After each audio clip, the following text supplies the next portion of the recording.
Hello everyone, happy Whiny Palooza Wednesday. I have both of my girls to bring us on in. Go ahead. No need to whine, it's Whiny Palooza Wednesday. Have some wine and join us on the Whiny Palooza Wednesday with the Green Family. Cha-cha chicken! Thank you, girls. Plural. Oh, wait, let me through. Okay, stay close so you can close us out. Okay. Hello. That was super cute. I don't know. I mean, I know I made them, but that was super cute. I don't know how you pulled off getting them both to do that together. You're Father of the Year. You heard it here first, folks. Father of the Year. I'm ready. What was my prize? You. I'm not quite sure how I'm still awake. Yeah, she was falling asleep on the couch. I had to wake her up and give her some coffee for this. Well, you didn't actually give me some coffee, but you did wake me. You did say, "Are you sleeping?" Okay, so is it just me or does it feel like midnight? I'm trying to cover whatever lights are in there. It's all good. So here we are. Hi, Liz. And fall back time is making me very tired for Whiny Palooza Wednesday. And Well, it's really 8 o'clock, so shouldn't you be earlier? fall back means it's really 10 o'clock. He screws Then why do this they call up it back? Shouldn't it because be forward? We went from 10 o'clock to 9 o'clock. So it's, see, Liz So is then wake tired up. too. All Okay, right. I'm awake. Let's focus. I'm awake. Focus. So I need to do this so I can put my kids to bed. So We got a list. we're doing something different. Every so often, people send me questions. So I was like, why don't I just do a whole segment on you send me questions and I'll answer your questions. Yes. I'm going to apologize ahead of time. I did not get to answer all of your questions because I see that they're still rolling in. I will do this another time. So we'll do as many as we can today in the time allotted, Yeah. and then we'll continue another time. Yes. So we will get to your questions. Okay, so do we want to start? Let's start. Okay. Rebecca, how has COVID restrictions affected marriages?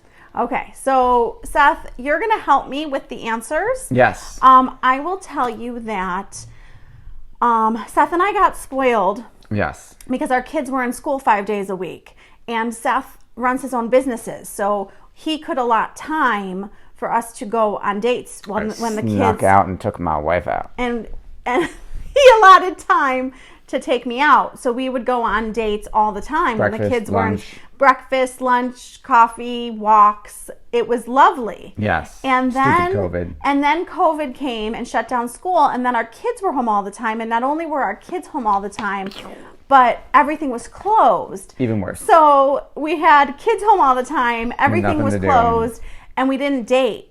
So I would say the positive for me, and I'm going to tell you why this isn't positive for some other people, is that I had Seth home more, which I enjoyed, and I had more help with the kids. I had him around more. Yep. And I'll tell you the major bonus to me, Seth, don't say anything. Okay, I don't know what we're talking about. He has not traveled. Oh.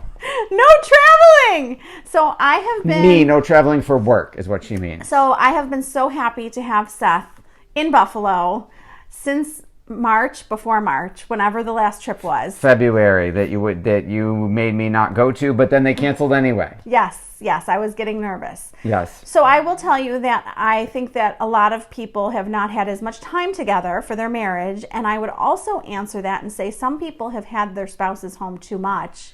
A lot of spouses are working at home who originally weren't. Thankfully, I haven't driven you crazy. You haven't driven me crazy, but I have heard from other women that their husbands are home too much and that they need some space. Get them out of there! So, Seth. Sorry. So I do think that marriages you need to find alone time. You need to find space, and you need to communicate your needs, because I just want to remind everybody that they don't know what we want unless we tell them. That is helpful. We are not mind readers. How do you stay so positive? It's funny. That's a question I get a lot, and I'm going to tell you that this stems from my mother telling me that I was born smiling, and that I smiled all the time as a kid and made everybody happy, and it just kind of snowballed into, I found that if I smiled, not only did I make other people happy, but it made myself happy. I also have been massively trained on reframes. And I have been practicing it for so many years that if I think something negative, my brain automatically kicks in and wants me to reframe it to something positive. So I find that if I stay in a place of thankfulness and gratefulness, and I think about everything that I'm thankful for, and I smile, it's very hard to be negative. Awesome. You've got 3 kids, 3 pets, a husband, vlog, blog, podcast, school, in school, school at home, kid activities. How are you juggling it all? This is a question that I love to ask the mothers that I'm interviewing because I think we can all learn from each other. I have found that for me, every day I make a list and prioritize, and I say, what has to get done today? Today, They got to get dressed. they have to go on their Zooms. They have to get their schoolwork done. I have to do a podcast. I have to do a vlog. Like, there were certain things on the list today that had to get done. Did I do any laundry? No. I'll do some tomorrow. So it will still be there. I don't have to get everything done. I prioritize and I make lists. Ooh, this is a good one. How do you deal with your kids' mood swings? I want to know the answer to that one. Okay, so I have a teenager and a tween and an 8-year-old. And as you probably know, teens are moody. And I think that first of all, I expect it. It's developmentally appropriate. And I don't take it personally. I think that's the key. A lot of their mood swings are they're pissed about virtual school. They don't want to do their homework. Their friend upset them. Usually it has nothing to do with me. So I remember that. That's a good one. And I also tell them how they're coming across, because sometimes they're not aware. So sometimes I'll say, how do you really want to talk to your wonderful mother? Because I don't think that's I like the what you meant. presupposition that you are a wonderful mother, but I love the assumptive close of wonderful mother to get them to reset. That's slick. I'm going to use that. So your wonderful husband would like to ask the next question. How are you helping your kids develop coping skills for all these new kinds of stresses that they're under? I am always, just because of all the therapy that I did, I am always looking for coping skills for my kids, whether it's a pandemic or not a pandemic. I have talked to them a lot about this topic. Ella is really big into singing and acting and dancing, and her theater is her outlet and helps her cope.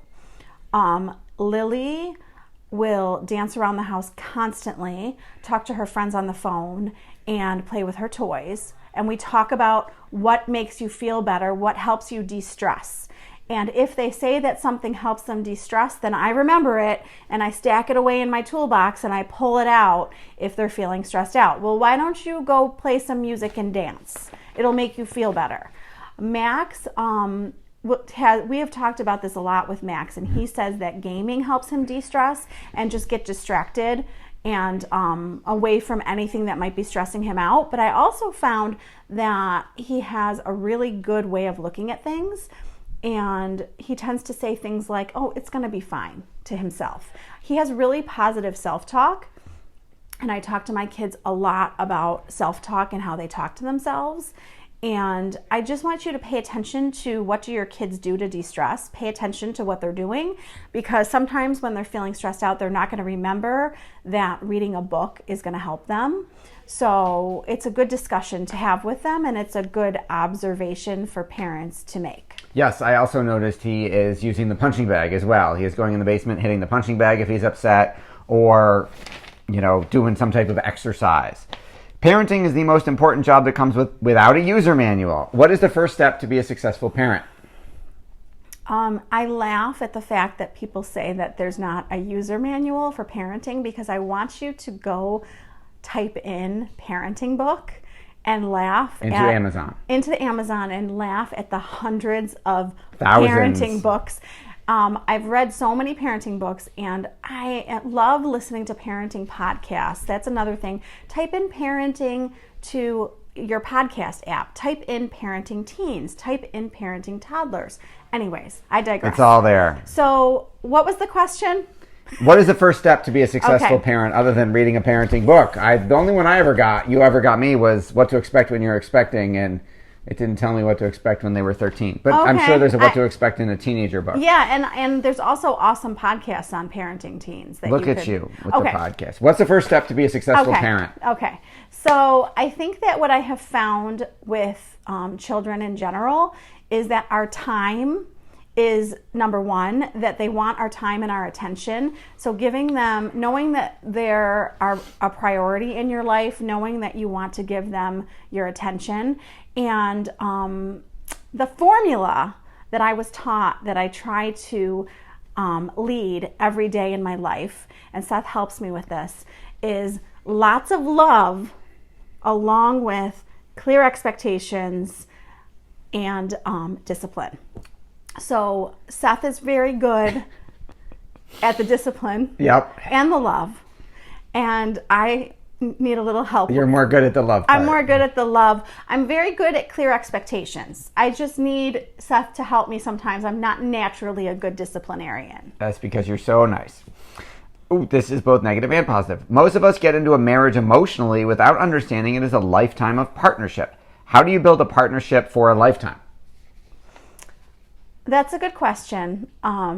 It brings me back to working at Premier Gourmet when I was a teenager, and my manager said to all of us working there who were around her, "I'm getting married, but if it doesn't work out, I'll just get divorced." And I was like, what did she just say? So step number one to a marriage of a lifetime is when you get married, have the expectation that you're signing a contract and you're getting married for your lifetime.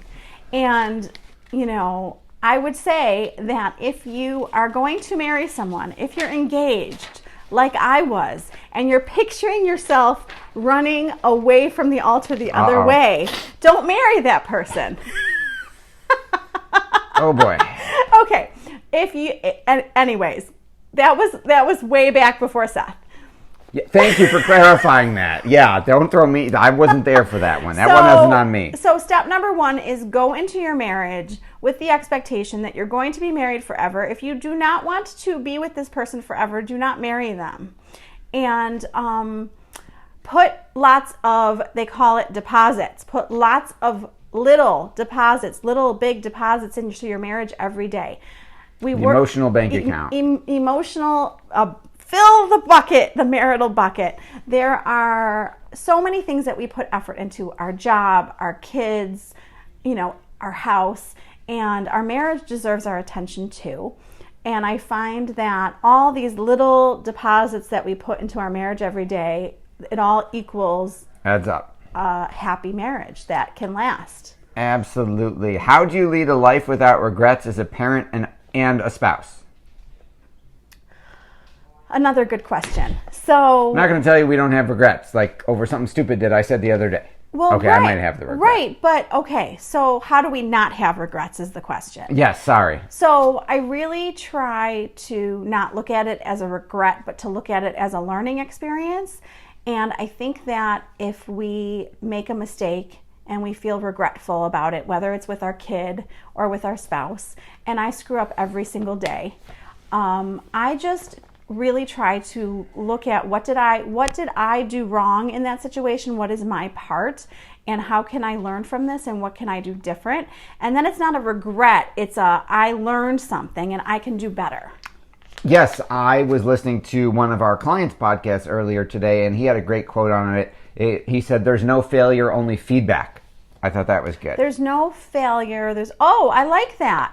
Can you back up to marriage? Because I did want to tell them my favorite line. Sure. Okay, my favorite marital line, and I forgot where it came from, but marriage is two imperfect people who never give up on each other. Aww. And I will remember that line forever because it inspires me. That is beautiful. Thank you. How are you keeping up with your kids' homework and all the Zoom stuff? I'm very lucky. Some people aren't as lucky because they have a lot of little kids and they have to keep up with helping all of the little kids. I have a 13-year-old and an 11-year-old who are pretty self-sufficient. I'm home So I can make sure that they're on all day. So I do monitor them, but they get on all their Zooms and they do all their assignments on their own. They might ask for a little help. And then I can go into the school website and make sure that they've turned everything in. But they really do a good job of checking for themselves and making sure that they don't have anything missing. Lily is a whole different story. Lily is 8. And if Lily has Zooms, you know, my life has totally changed with... You're sitting in her class all day with her. This is a totally different... It's your dream, honey. You used to want to go into the school more. Now you're on virtual school all day. You know that's not true. So I have learned, I have totally changed my life, totally changed my expectations, and I've adjusted to the situation. If Lily has Zooms, I don't do much. You have a Zoom too. I have to make sure, because her Zooms are on and off and on and off, and I have to make sure that she's doing it. And she's good at it, but I have to help. And she has a million questions. And then her teacher gives her work to do, and then she needs help. She's not very independent. So yeah. I am going to 3rd grade. Yes, that's an excellent way to put it. Congratulations, honey. You said you always wanted to go back to 3rd grade. How do you have date nights when you don't have someone to watch your kids due to COVID concerns? I have friends who are being very creative with this. I have one friend who told me that her and her husband are having sunrise dates, which doesn't appeal to me. I was going to say, you're not a morning person, so... I don't want to get up before the sun. So they get up... Well, wait, with fall back, never mind. Stop it.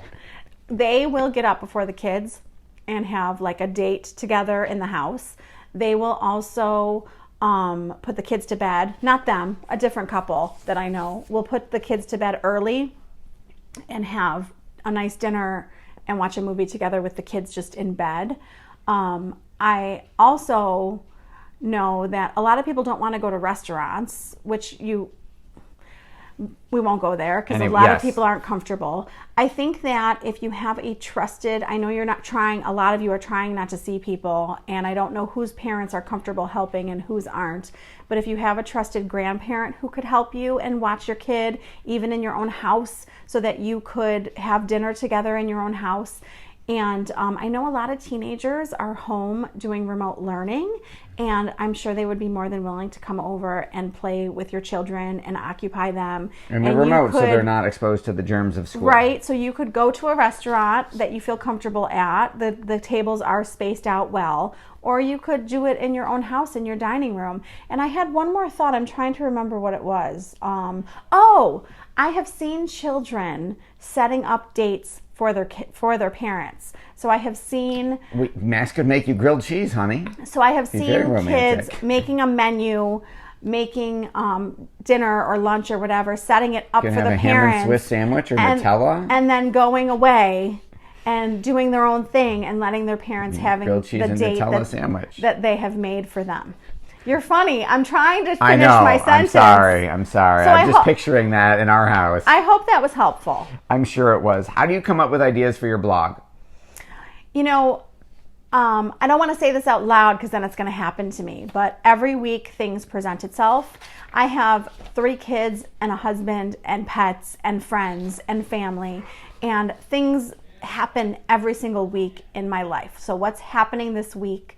What do I think would help people? What are my kids struggling with that I think that your kids need to hear about?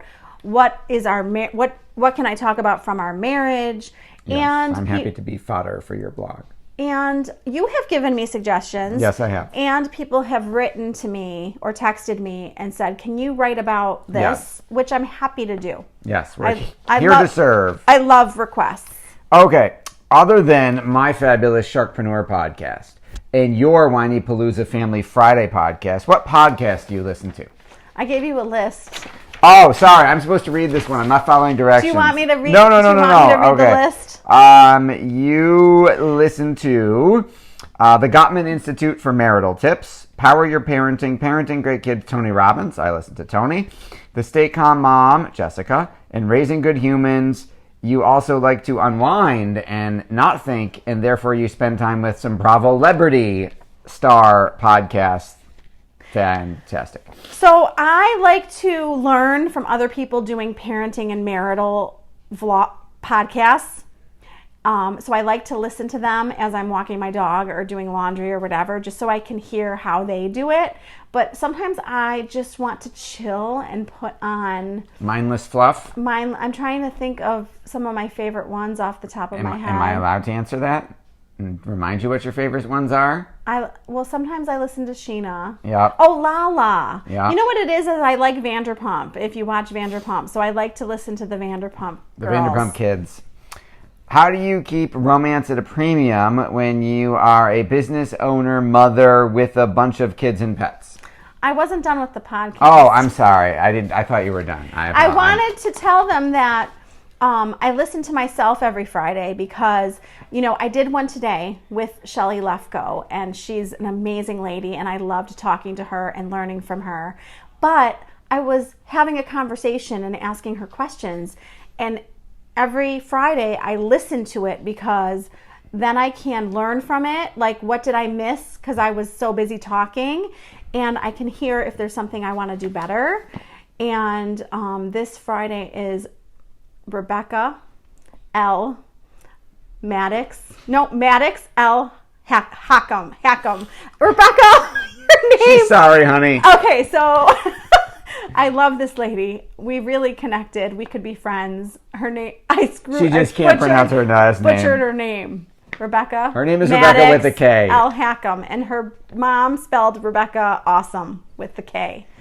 How do you keep romance at a premium when you are a business owner, mother with a bunch of kids and pets?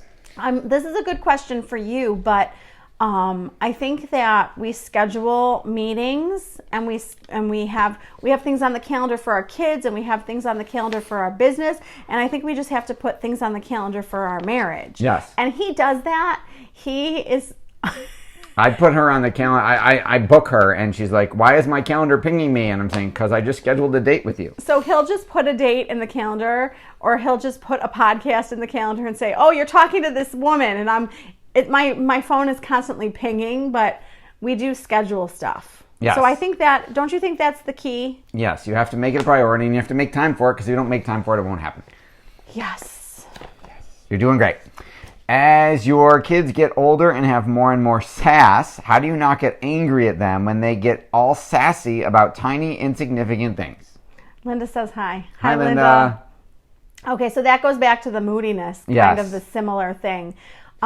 So when Lily in particular gets sassy, She is the most sassy. I get reactive if I take it personally. Yep. I'm able to stay calm if I know that it's not about me. It's not personal. She's tired. Usually she's overtired, or she's not getting her way. That's a whole separate conversation. Or she just has an attitude. That's just sometimes how she is. Yes. So I try to stay calm and non-reactive and not take it personally. However, sometimes I do get upset, and I will say to her, you need to go away and come back when you're ready to talk to me the right way. And she knows to take a time out. She's pretty good at that. She knows that if she cools down, she'll talk to me more appropriately.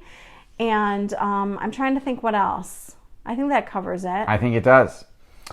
This is a question from another mommy blogger. One mommy blogger to another. How are you keeping focused during these strange times? I'm all over the place at this time, and my productivity is in the tank. That applies to a lot of people, not just mommy bloggers. I mean, I think, you can chime in with everything because you know the answers to all of these questions. But I think for me in particular, deadlines work for me. If I'm just like floating through my week, then it gets done Whenever. Or not. But I know that every Wednesday I have to have something written, I have to have a blog, and then I have to talk about it at night and have a vlog, and it's every Wednesday. I know that every Friday I have to have a podcast, and I also have other tasks that I have to accomplish for work stuff and for the kids, and I just... Deadlines are my key. Deadlines are your key. Okay, my husband is busy in his retired life and I am still working. We rarely do things together because the things that he loves, I have no interest in, and vice versa. Any advice for how to keep going? How to keep going. That's what it says. I think, okay, so she's talking about recreational companionship. Yes, that's your word for it, yes. And so that's the formal word for what she's talking about. And I think that a lot of couples have this where like he wants to go, golfing and she wants to go do something else. And To the nail salon. we don't always have hobbies that we want to do together. Correct. And I think that what I've learned from my parents is that marriage is a lot of compromise. And my mother might not want to go to the Bills game, but my dad does, and he wants her to come, so she goes. And he might not want to go to the store with her, but she wants him to come, so he goes. You gotta go to Whole Foods. Well, no, the fact of the matter is marriage is about compromise. Yes. So not only, you'll do something for me if I want. You don't want to go to the car show. I do not want to go to the car show. But I do. I like cars. Yes, you do. It's very painful. And I like to look at all the cars. Oh my God. I'd rather have a root canal. And he has other ideas that he would like me to try with him. So we compromise. And I also think it's a great idea to come up with something new that you can both do together. So maybe you can form... We could equally not like it just as much. Maybe you could come up with a hobby that is new for both of you that you would both enjoy. You became obsessed with puzzles at the beginning of COVID, and all of a sudden I had to find you different puzzles of the right number of pieces on Amazon, and you took over the dining room table. Yeah, but you did them with me. My neck still hurts from 6 months ago. I did do them with you. So that was a new hobby that we did together. That was fascinating. My kids are home from college due to COVID. They feel isolated and are desperate for social interaction, yet are sick of Zoom because all their classes are on Zoom. They feel like they will never meet new people again. Any advice? So Sean's gonna take me to the car Oh, show. Sean, you're my hero, dude. I would pay to outsource the car show. You're hired. Go with the Cosmalas, please. I'm gonna go with the Cosmalas. That's awesome. Thank Sean, you. if you want, I'll take Karen to wherever you don't want to go. I think that Karen wants to go. Wife swap. No, she wants no. Never mind. He said us. I'm gonna Oh, go boo. with the Cosmalas, Okay. and you'll get off the hook. I'm off the hook. Okay, Sean, so you're all right in my how book. can her college kids Stuck home on Zoom. Meet new people. Meet new people. Okay, so this is tricky because it depends on what you're comfortable with. Right. So there is still a lot of opportunities for them to get a job. I don't know if you want them out there working, but there are places that are, I think, doing a great job with safety. Even Ella's Theater has teenagers working there, college students working there, and they're doing a great job keeping everybody safe, knock on wood. So I would say one of the best places that I met people was getting a job. I also know that gyms are open, and it's another thing about comfort level, but it's only like, 25% occupancy? It's something low, and they're social distancing. So even if they went to like an exercise class, they may possibly be able to meet people in a safe way. I know that this is online and everybody's so tired of online, but I was about to go on a Jewish dating site to meet somebody. Before we met. I was about to sign up for it, and Seth came into my life. I swiped her off so nobody else could find her. So I know that it sucks because it's online, but there's definitely dating sites, and I don't know, how else can they meet new people, Seth? You got anything else? There are socially distant networking groups, Yeah. Socially distant young couple, young people, young upperly mobile professionals, groups where... What about, go ahead. No. What about study groups? I wonder if the college is doing like online study groups. Right, but they're trying to get offline. These people, in this example, in this question, they don't want to be online anymore. Yeah, it's hard. Yes. It's hard. It's a hard time. I hate cooking, and my husband hates to eat out. He's a great cook, but he thinks I should do the cooking. It is a constant battle. Any advice? See, Rebecca's watching, so there. Rebecca, I butchered. See, I should have just said Rebecca El Hakam. See, you can't even Rebecca, do that. say your last name. Bring her on camera. She could say it. We butchered it. Rebecca, your podcast is Friday with me. I'm so excited.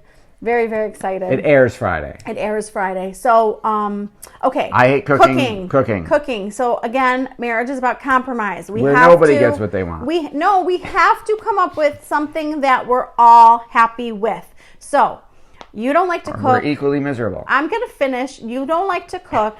Your husband doesn't like takeout. Your husband's a good cook but wants you to cook. I think I captured it all. Yes, that is correct. So it sounds... Hakam, Sock'em. Hakam. Perfect. Hakam, Sock'em, El Hakam. That was perfect. So, She's being funny. You know that, right? Sock'em isn't really in her name. I know, but it helps you. It helps you pronounce it. Okay. Okay, so mix it up. I'm telling this lady to mix it up. Talk to your husband, mix it up, come up with a plan. My plan in my head is 2 nights a week you cook, 2 nights a week he cooks, 2 nights a week you get takeout, and then the last night, go to a restaurant. I was wondering if you were doing the math as you were going along and you were going to end up at 12 nights somehow. Oh my God. All right, that is, I believe, all we have time for this evening. Oh gosh, it's late. Okay, so we did not get to all the questions. We'll do another one. We'll come back to it.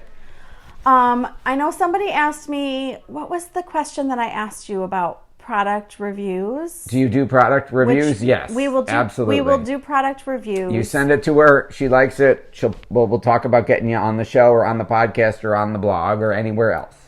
So I will save the rest of the questions for next time. Yes. Because this has been pretty long and I need to get my children to bed.